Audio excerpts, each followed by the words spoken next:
Hello बच्चों। तो हमारी कुछ टर्मिनोलॉजी बाकी थी भाई जेनेटिक्स की। हमने जीन पढ़ लिया है, डोमिनेंट रिसेसिव पढ़ लिया है। डोमिनेंट का मतलब क्या है, रिसेसिव, और एलील भी पता कर लिया था। जीन की डिफरेंट फॉर्म्स को एलील कहते हैं, चाहे वो फिर डोमिनेंट फॉर्म हो या फिर रिसेसिव फॉर्म हो। किसी भी जीन की चाहे डोमिनेंट फॉर्म हो तो उसको डोमिनेंट एलील कह देते हैं और रिसेसिव फॉर्म को रिसेसिव एलील कह देते हैं। तो एलील हमने पिछले वीडियो में पढ़ लिया था।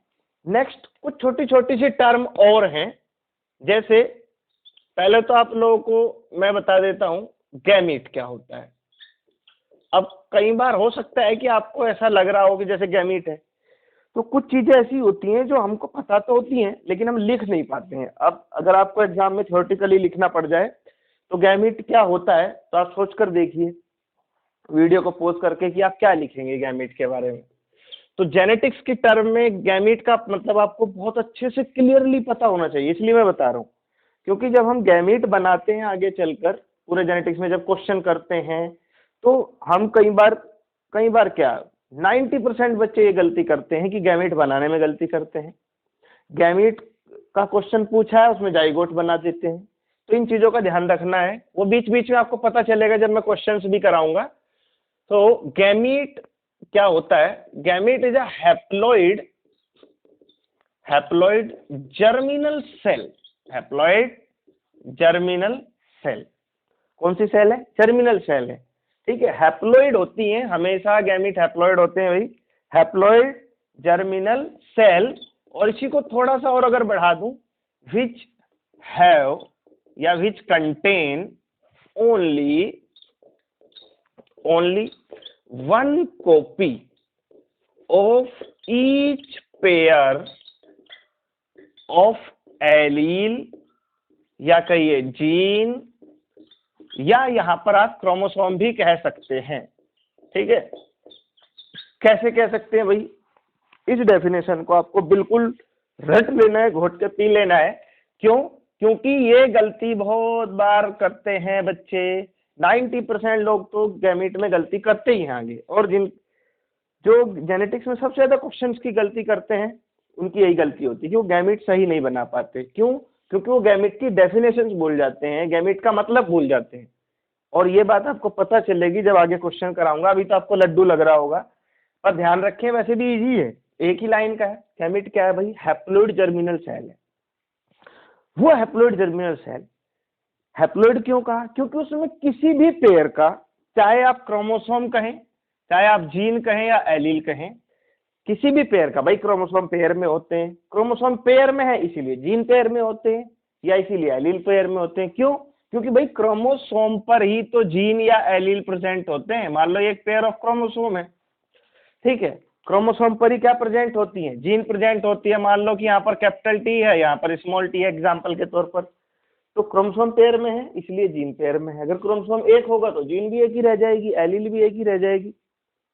ठीक है, तो गैमीट क्या होते हैं, किसी भी ऑर्गेनिज्म में जब गैमीट बनते हैं, मान लो ये किसी ऑर्गेनिज्म की किसी की सेल है, सेल तो डिप्लॉइड होती है क्योंकि क्रोमोसोम सभी हायर ऑर्गेनिज्म में पेयर में होते हैं। जैसे इसमें पेयर में, सपोज ये एक सेल है, अब इसमें जब गैमीट बनेगा तो गैमीट बनने के टाइम पर कौन सा डिवीजन होता है भाई, गैमीट जब भी बनते हैं तो गैमीट बनने के लिए डिवीजन होता है मियोसिस। गैमीट बनने के लिए कौन सा डिवीजन होता है, मियोसिस होता है। और मियोसिस में जब एक सेल से दो सेल बनती हैं तो वो अपनी मदर सेल से आधी हो जाती है, मतलब उनमें पेयर का केवल एक एक क्रोमोसोम जाता है।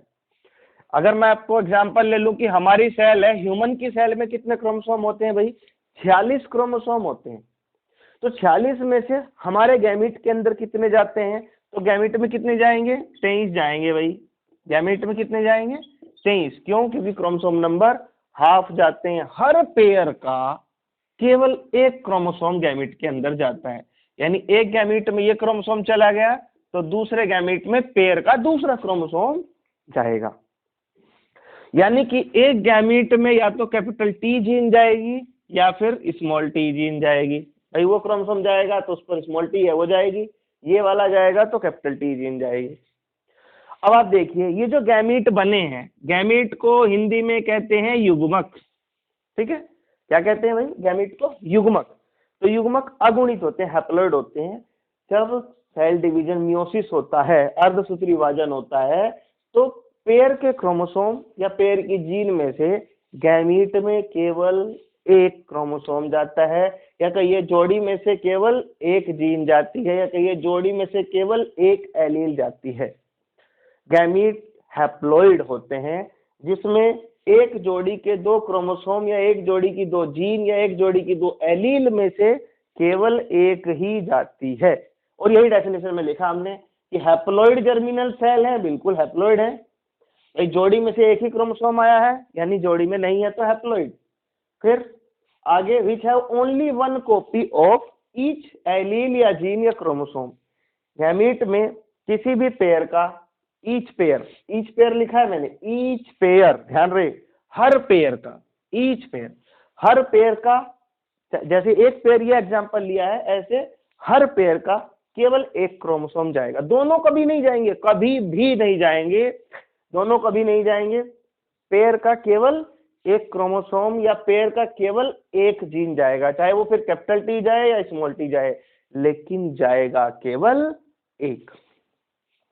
इस बात को घोट कर पी लीजिएगा। अगर आपको ये बात याद रहेगी तो समझ लीजिए जेनेटिक्स के 99.9% क्वेश्चन तो आपके सही होंगे। ठीक है, फिर भी थोड़ा सा और बता देता हूं। जैसे ऑर्गेनिज्म है, ये तो हो गया गैमीट समझ गए। अब मान लीजिए एक मेल ह्यूमन का एग्जांपल ले लेते हैं और एक फीमेल है। मेल में भी 46 क्रोमोसोम है, फीमेल में भी 46 क्रोमोसोम है। तो इनमें क्रोमोसोम कैसे हैं भाई? पेयर में है। हमारे अंदर क्रोमोसोम्स कैसे हैं? पेयर में। ये बात याद रखिए, मैं एक जोड़ी क्रोमोसोम से समझाता हूं, इसका मतलब ये नहीं कि हमारे अंदर एक ही जोड़ी क्रोमोसोम है। हमारे अंदर 23 जोड़ी क्रोमोसोम है। 23 जोड़ी यानी 46, 23 जोड़ी यानी कि 46, यानी कि ऐसे ऐसे 23 जोड़ी मान लो मेन में है और ऐसे 23 जोड़ी फीमेल के अंदर है। तो जब इनमें गैमीट बनेंगे, जब मेल के अंदर जो गैमीट यानी कि स्पर्म बनेंगे, युग्मक बनेंगे, तो इसके गैमीट में हर जोड़ी का केवल एक क्रोमोसोम जाएगा। हर जोड़ी का, ध्यान रहे, ईच पेयर, हर जोड़ी का केवल एक क्रोमोसोम जाएगा। यानी कि 23 जोड़ी में से एक एक करके 23 इसमें चले जाएंगे और 23 इसके अंदर चले जाएंगे। बात समझ आ रही है? ऐसे ही फीमेल का होगा। फीमेल में भी जब गैमीट बनेंगे तो इसके गैमीट में हर जोड़ी का, ऐसे ऐसे कितने जोड़ी, इसमें भी 23 जोड़ी है, तो हर जोड़ी का इसमें से भी एक क्रोमोसोम हर जोड़ी का गैमीट में जाएगा। तो फीमेल में भी गैमीट जो होंगे उनमें भी कितने कितने क्रोमोसोम होंगे? 23 गुणसूत्र होंगे। जब फर्टिलाइजेशन होगा, मेल और फीमेल का कोई भी गैमीट आपस में फ्यूज हो जाए, हर गैमीट में कितने गुणसूत्र हैं? 23। हर गैमीट में कितने हैं? 23 गुणसूत्र हैं। तो इनमें से कोई से भी दो गैमीट अब फ्यूज हो जाएं, तो जब ये फ्यूज होंगे, इनमें फर्टिलाइजेशन होगा, निषेचन होगा, तो जो प्रोजेनी पैदा होगी उसमें फिर क्रोमोसोम कैसे हो जाएंगे? जोड़ी में हो जाएंगे, जिनमें से एक किससे आया?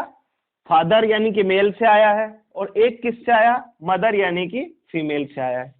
तो देखिए, क्या इस बच्चे के अंदर या कहिए जाइगोट के अंदर, जाइगोट से ही एम्ब्रियो बनेगा और एम्ब्रियो से ही बच्चा पैदा होगा, अगली प्रोजेनी आएगी, अगली जनरेशन आएगी, अगली पीढ़ी आएगी। तो इसमें फिर से क्रोमोसोम कैसे हो गए? जोड़ी में हो गए। मतलब 23 फादर से आए, 23 मदर से आए, तो इसमें फिर से 23 जोड़ी यानी कि 46 गुणसूत्र हो गए। तो जाइगोट याद रखिएगा। जाइगोट क्या है? दो गैमीट के फ्यूजन से बनता है, जिसमें आधे क्रोमोसोम पिता यानी कि मेल पेरेंट से आते हैं, आधा क्रोमोसोम माता यानी कि फीमेल पेरेंट से आते हैं। इसलिए उसमें फिर से क्रोमोसोम जोड़ी में होते हैं, जाइगोट में जोड़ी में होते हैं। और जाइगोट से ही आगे चलकर क्या बनेगा बेटा? एम्ब्रियो बनेगा, और एम्ब्रियो से ही आगे चलकर क्या बनेगा? कंप्लीट ऑर्गेनिज्म बनेगा। तो ऑर्गेनिज्म के अंदर या एम्ब्रियो या जाइगोट के अंदर क्रोमोसोम कैसे होते हैं? पेयर में होते हैं, जिनमें से एक एक पेयर का एक मेल पेरेंट से आता है, हमेशा पेयर का एक फीमेल पेरेंट से आता है। ये बात याद रखें। ऐसा नहीं कि दोनों फीमेल के आ जाएंगे या दोनों मेल के आ जाएंगे, नहीं, हमेशा एक, हर जोड़ी का एक क्रोमोसोम पापा से, हर जोड़ी का एक क्रोमोसोम मम्मी से। हमारे अंदर भी ऐसा ही है। तो ये देखने के लिए तो, कहने के लिए तो बहुत छोटी छोटी सी बातें थी, गैमीट और जाइगोट, लेकिन इनको बहुत अच्छे से याद रखिएगा। ये बिल्कुल बेसिक चीजें हैं जेनेटिक्स की, इनका हमको सबसे पहले पता होना जरूरी है। हम ये छोटी छोटी गलतियां करते हैं, इनको नजरअंदाज कर देते हैं और इनको इग्नोर करने की वजह से फिर हमारे क्वेश्चंस ही गलत हो जाते हैं, कॉन्सेप्ट ही समझ में नहीं आते हैं। तो ये बात याद रखिएगा। हालांकि ये सब बातें मैं कम से कम 40 50 बार पूछता रहूंगा, पर पूछने का फायदा तभी होगा जब ये आपको याद होंगी। अगर आपको याद नहीं होंगी तो आप रिकॉल नहीं कर पाएंगे। तो एक टर्म ये हो गई। उसके अलावा नेक्स्ट हमारी टर्म है भाई होमो। एक पढ़ी थी हमने होमोलोगस, अब हम पढ़ रहे हैं होमोजाइगस। Homozygous, homozygous. होमो मतलब होता है भाई सेम, होमो मतलब क्या होता है सेम, और जाइगस यानी कि जाइगोट, ऐसा जाइगोट, ऐसा जाइगोट। और अभी अभी मैंने बताया जाइगोट से ही ऑर्गेनिज्म पैदा होता है, जाइगोट से एम्ब्रियो बनता है, उससे ऑर्गेनिज्म पैदा होता है। तो आप जाइगोट कहिए या ऑर्गेनिज्म कहिए। ऑर्गेनिज्म में इसलिए लिख रहा हूं, वो कोई प्लांट भी हो सकता है, वो कोई एनिमल भी हो सकता है, कुछ भी हो सकता है, ऑर्गेनिज्म इसीलिए लिखा। तो जाइगोट या organism which have same copy of genes या कहिए एलील्स in any pair। ऐसा जाइगोट या ऐसी सेल या ऐसा ऑर्गेनिज्म जिसके किसी भी पेयर में दोनों एलील सेम हो, एलील या जीन सेम। यानी कि अगर मान लीजिए आप कैपिटल टी जीन की बात कर रहे हैं, तो अगर उसकी सेल में, ध्यान रहे अभी मैंने बताया कि भाई जाइगोट क्या होता है, जाइगोट डिप्लॉइड होता है। जाइगोट में क्रोमोसोम फिर से पेयर में हो जाते हैं क्योंकि वो दो गैमीट, दो युग्मक के फ्यूजन से बनता है। तो जाइगोट में क्रोमोसोम जोड़ी में होते हैं, पेयर में होते हैं। तो जोड़ी में होते हैं यानी कि उसमें जीन भी पेयर में होंगे। तो अगर पेयर के दोनों जीन जाइगोट के अंदर डोमिनेंट हो या पेयर के दोनों जीन रिसेसिव हो, ये नहीं कहा कि डोमिनेंट ही हो या रिसेसिव, डोमिनेंट भी हो सकते हैं और रिसेसिव भी हो सकते हैं, लेकिन दोनों होंगे सेम। या तो दोनों डोमिनेंट होंगे या दोनों रिसेसिव होंगे। एग्जाम्पल कुछ भी ले सकते हैं आप, स्मॉल आर ले लीजिए, या कैपिटल आर या कैपिटल ए कैपिटल बी, कुछ भी ले सकते हैं, ABCD कुछ भी। ये जरूर नहीं है कि टी ली लिखें, कुछ भी ABCD ले सकते हैं आप। लेकिन ऐसा जाइगोट, ऐसी सेल जिसमें एक पेयर की दोनों जीन सेम हो, दोनों एलील सेम हो, समान हो, चाहे वो दोनों रिसेसिव हैं, अप्रभावी हैं, चाहे वो दोनों डोमिनेंट हैं यानी कि प्रभावी, सेम होनी चाहिए। तो उसी को क्या कह देते हैं, होमोजाइगस कंडीशन कह देते हैं भाई। क्लियर है। दूसरी टर्म है हमारी हेट्रोजाइगस। हेट्रो मतलब डिफरेंट, विषम। ठीक है। तो इसको हिंदी में कह देते हैं भाई समयुग्मजी। हिंदी में क्या कहते हैं, सम युग्मनजी, युग्मनज, है ना। हिंदी में जाइगोट को कहते हैं युग्मनज। तो ये हो गया समयुग्मनजी, और ये हो जाएगा विषम युग्मनजी, विषम। हेट्रो मतलब होता है विषम, तो विषम युग्मनजी हो गया। इसमें क्या कहेंगे, सिंपल सी बात है, अगर जोड़ी की एक जीन जो है वो डोमिनेंट है और दूसरे जीन रिसेसिव है, एक प्रभावी और एक अप्रभावी, सेम है तो होमोजाइगस, डिफरेंट है तो हेट्रोजाइगस। बस अगर किसी भी जोड़ी की जीन ऐसी जाइगोट या सेल जिसमें जोड़ी का एक जीन या एक एलील डोमिनेंट प्रभावी है, एक जीन रिसेसिव यानी कि अप्रभावी है, तो ऐसी कंडीशन को क्या कह देते हैं हम, हेट्रोजाइगस कंडीशन कह देते हैं। ठीक है भाई। इसके अलावा नेक्स्ट टर्म बेटा एक और टर्म यूज होती है हेमीजाइगस। हेमीजाइगस, हेमीजाइगस क्या होता है ये, if any cell have only one copy of a gene. अगर किसी सेल में एक जीन की एक ही कॉपी है, या तो वो डोमिनेंट है रिसेसिव, एक ही कॉपी है, दो नहीं है, मतलब जीन जो है वो जोड़ी में नहीं, ऐसी सेल जिसमें जीन जो है वो जोड़ी में नहीं है, तो उस जीन की कंडीशन को कहते हैं हेमीजाइगस। देखिए होमोजाइगस हो या हेटेरोजाइगस हो, जीन कैसे हैं, जोड़े में, चाहे वो जोड़े का एक डोमिनेंट और एक रिसेसिव हो, या दोनों रिसेसिव हों या दोनों डोमिनेंट हो, जीन कैसी थी, जोड़ी में थी। तो जब तक जीन जोड़ी में है तो उनके लिए टर्म या तो होमोजाइगस यूज होगी या हेटेरोजाइगस यूज होगी। दोनों डोमिनेंट हैं, दोनों रिसेसिव हैं तो होमोजाइगस, एक डोमिनेंट और एक रिसेसिव है तो हेटेरोजाइगस। लेकिन अगर किसी जीन की कॉपी ही एक हो, यानी वो जोड़ी में है ही नहीं, तो ऐसी कंडीशन को क्या कह देंगे हम, हेमीजाइगस कंडीशन। अब बात है कि क्या हमारी सेल में भी हेमीजाइगस कंडीशन हो सकती है? भाई अगर कोई हैप्लॉइड ऑर्गेनिज्म है उसमें तो जीन की एक ही कॉपी होगी तो हेमीजाइगस है, लेकिन क्या हमारी बॉडी में भी कोई जीन हेमीजाइगस हो सकती है, होती है? तो नॉर्मली तो नहीं, क्योंकि हमारी जो बॉडी में सभी जीन, सभी क्रोमोसोम पेयर में होते हैं, तो जोड़ी होगी, चाहे वो हेटेरोजाइगस हो या होमोजाइगस हो। लेकिन एग्जाम्पल अगर हम ह्यूमन का ले रहे हैं, ह्यूमन में भी एक केस आता है, in case of male, human male. आपने सुना होगा कि ह्यूमन में जो मेल होता है उसमें एक्स और वाई क्रोमोसोम होते हैं, सेक्स क्रोमोसोम जो होते हैं। डिटेल में आगे पढ़ेंगे हम सेक्स डिटर्मिनेशन टॉपिक में, लेकिन थोड़ा बहुत तो आपको पता ही होगा कि जो मेल होता है उसमें एक्स और वाई क्रोमोसोम होता है, और फीमेल में दोनों एक्स क्रोमोसोम होते हैं। तो जो मेल का एक्स और वाई क्रोमोसोम होता है, इनमें थोड़ा सा फर्क होता है आपस में, थोड़ा सा डिफरेंस। एक्स और वाई क्रोमोसोम का आधा पार्ट तो समान होता है, यानी जो जीन यहाँ है वो जीन यहाँ भी होगी। अगर मान लो यहाँ कैपिटल ए जीन है तो यहाँ पर भी उसकी कैपिटल ए या स्मॉल ए होगी। तो ये तो जोड़ी में हो गई जीन, चाहे वो डोमिनेंट है रिसेसिव है तो जोड़ी में ना।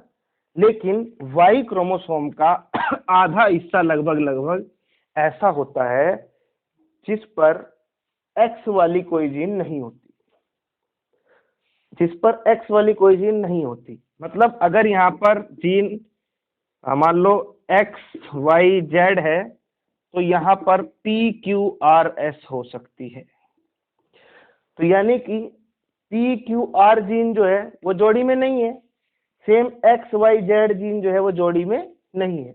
यानी इन जीन्स की एक एक ही कॉपी है हमारी बॉडी में, लेकिन केवल किसमें, मेल के अंदर। तो ऐसी जीन जिसकी केवल एक ही कॉपी प्रेजेंट हो, जोड़ी ही ना हो।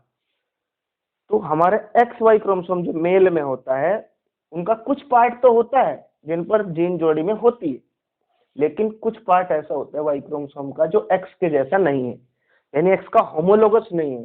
तो ऐसी जीन जिसकी कॉपी नहीं है, जिसकी एक ही कॉपी प्रेजेंट है, जोड़ी नहीं है, तो उसको कह देंगे हम हेमीजाइगस कंडीशन।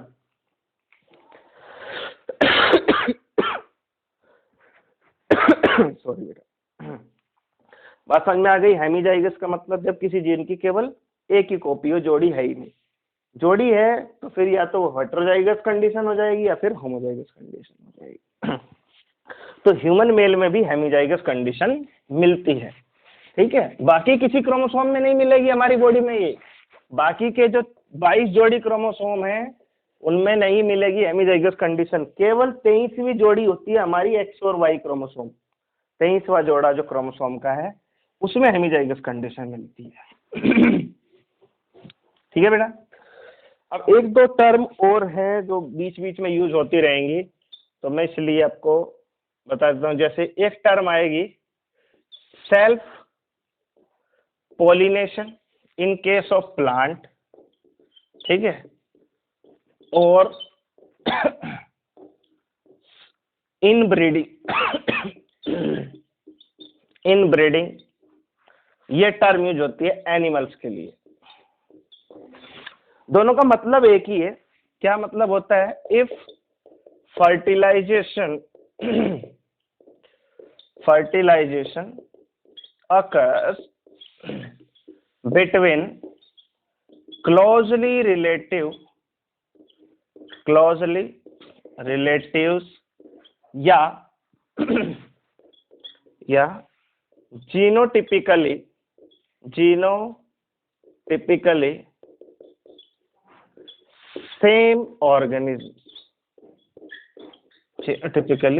same organism, अगर ऐसे ऑर्गेनिज्म, चाहे वो प्लांट हो या एनिमल हो, जो क्लोजली रिलेटिव हैं, क्लोजली रिलेटिव का मतलब सगे बहन भाई कह सकते हैं आप, या फिर जीनोटिपिकली सेम है, मतलब उनका डीएनए सेम है।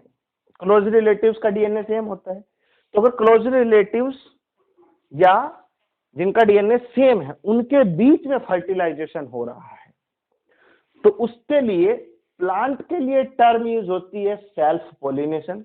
अगर एक प्लांट का पोलन यानी मेल गैमेट उसी के फीमेल गैमेट से फर्टिलाइज कर रहा है, जो कि प्लांट में बहुत कॉमन है, प्लांट्स में बहुत कॉमन है कि उसका मेल गैमेट उसी के फीमेल गैमेट से फर्टिलाइज हो जाता है, तो उसको क्या कह देते हैं हम, सेल्फ पॉलिनेशन। तो जेनेटिकली सेम होगा क्योंकि एक ही प्लांट के दोनों गैमेट थे, मेल भी और फीमेल भी, तो जेनेटिकली सेम ऑर्गेनिज्म हो गया, ठीक है। तो प्लांट के केस में क्या कहते हैं, सेल्फ पॉलिनेशन। अब एनिमल में तो ऐसा नहीं होता कि मेल और फीमेल दोनों गैमेट एक ही एनिमल में बन जाए, तो वहां ये टर्म यूज होती है क्लोजली रिलेटिव्स के बीच में। क्लोजली रिलेटिव्स, स्पेलिंग गलत लिख दी मैंने यहाँ पर।